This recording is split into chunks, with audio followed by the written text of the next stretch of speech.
Welcome to Brothers on a Budget. Today we've got a very special car for you.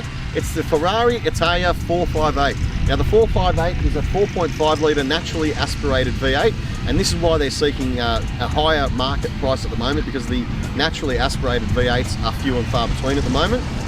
This is designed by Ducato Coco in collaboration with none other than Pininfarina Farina, and that's the Pininfarina badge at the side.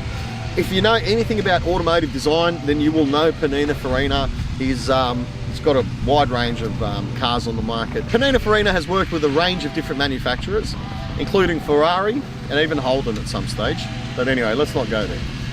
But what we're going to talk about today is my favorite car, Ferrari, one of. This 2014 Ferrari 458 comes with 425 kilowatts and 500 plus Newton meters of torque. Now this does a claimed 0 to 100, I haven't done it personally, but in a 3.4 second mark, which for its age model being a 2014 is definitely really fast. Nowadays, being 2020, they're starting to creep into the 3 second marks on some of these high performance cars, but they're going to set you back a lot more than this did when it was standard. At the moment, they're going from anywhere from about 380 for a poor condition one to about 500,000 for a really good example of a 458. And you know what? Although it is, they started making these in 2009 and dropped the first one in 2010. I've been in an earlier one, which was a 2011, and I honestly don't feel like the interior is outdated just yet. I still feel like it's very modern. It's got the floating, kind of like a floating carbon fiber dash. This one here in particular has got every carbon fiber option that you can get from factory. It's had about $110,000 plus spent on options alone. So it's one of those cars that is fully optioned up. Everything is available for purchase, but at the right price, of course. But we want to say thank you to Castle Car Sales, who have given us this opportunity to review this car. That'll be their link below. Check them out on Instagram and make sure you give them a quick follow. And while you're at it, give us a quick follow too, Brothers on a Budget on Instagram.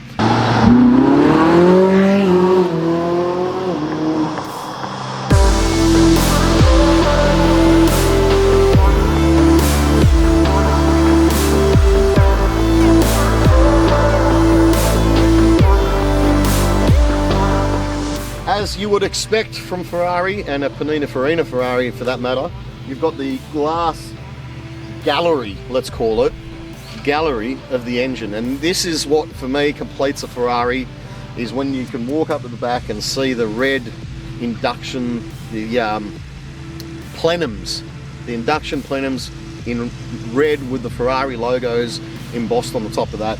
Looks fantastic. The other thing I really like is the mesh edition here, the black mesh that flows out. I really like the idea of the tail light. When you look at it from here, it looks like it's kind of giving birth to the tail lights. You know, it's just open and that's come out and it's just there.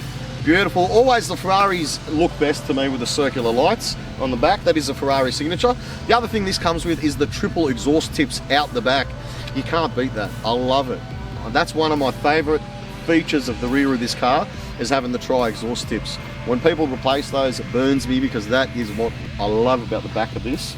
More than the mesh, more than the badging, more than the taillights, the triple exhaust. One thing I absolutely love about the 458 is the fact that it's got a floating front horse on the, look at that. That, not many people know. Even some of the people here that have seen the car every day of their lives didn't realise it had a floating front pony. It's just one of those things. The rude thing is that you have to put a number plate on this vehicle or you can't drive it on Australian roads. So what happens is when you put a number plate over it, he covers it. And it's one of the best features of this car that you have to cover to be street legal, which is absolutely disgusting in my opinion, because I love the floating horse. Steering is very responsive in this. You feel it. It feels actually like a go-kart. If you've driven a go-kart and you hit you go left, it goes left, you go right, it goes right. It's like an arrow. As soon as you point in that direction, it does what you want. So, you know, one of those cars that it's really, to be honest with you, it's built for the racetrack.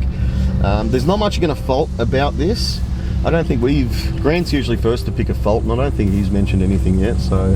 This isn't even an option. This comes standard. This is the carbon ceramic brakes that come with, you can tell that because they come with the yellow brake calipers that have carbon ceramic just under the Ferrari badge there. As I was saying, these are huge. It takes a 20-inch wheel. I can just put my pinky finger in between that It takes a 20-inch wheel to clear it. I don't think you can go any less than a 20-inch wheel.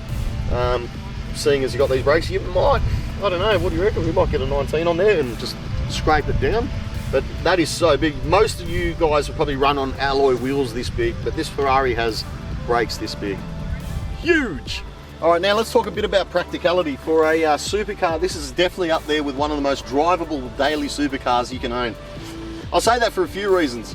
If you put it in sport mode, it can be just like driving a standard Toyota Camry. You wouldn't even notice you're in something really special if you want. You can do that. If you put it in race mode, you can go around Eastern Creek and start breaking record times. You know what I mean? It's one of those things. Then to top it off, the seats are actually more comfortable than any supercar seat I've ever sat in.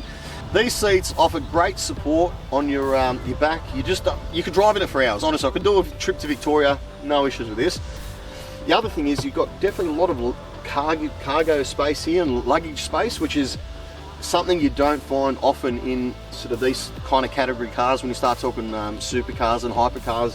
One thing they don't worry about is luggage. I mean, look, unless you're buying something like a Pagani where they actually incorporate the luggage into the design of the vehicle, then yeah, you know, but Pagani's probably about 3 times more than this. But anyway, that's not the point. Now, if you're one of our American viewers, one thing you might notice different about this model than your models is they don't have the partition in the boot. Now, the partition, if your boot is over a certain amount of litres, in America you have to have a partition in there and a security pool that if you lock someone in there because you're going to kidnap someone and throw them in your Ferrari, it has a partition there, you can't do that. Sucked in.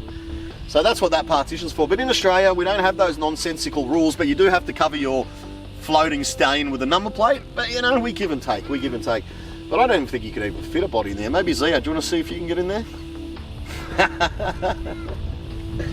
And it comes with this, look at this. I just want to do this all day.